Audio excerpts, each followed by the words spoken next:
Bruce Sarabata. Bali, ako po yung dati po ang sukat po ng mata ko ay nasa 1,500 po yung kanan, yung kaliwa po ay nasa 500. Katunayan ito nga po yung salamin ko, ganito po siya kakapal po. Kapal yan. Opo, ito po ang salamin ko po na gamit po dati.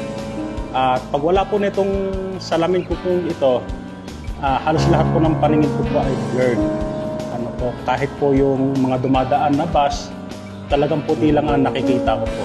Pero simula nung gumamit po ako nitong Ion Spec, mga unang 2 buwan, nakararamdaman ko na kagad yung epekto na hindi na siya yung parang laging antukin, laging masakit ang ulo.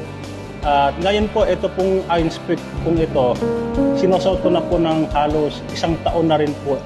At awa naman po ng Panginoon, ang aking mata po ay malaki po ang improvements. At yung mga nakasulat po sa bus, nababasa ko na po kahit na mahigit na 3 metro ang layo po sa akin. Dati, 1 metro pa lang po labong-labo na po ako sa paningin ko.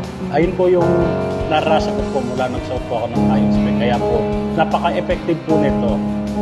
Napaka-laking investment po sa atin kung bibili po tayo gagamit po tayo ng Ion Spec.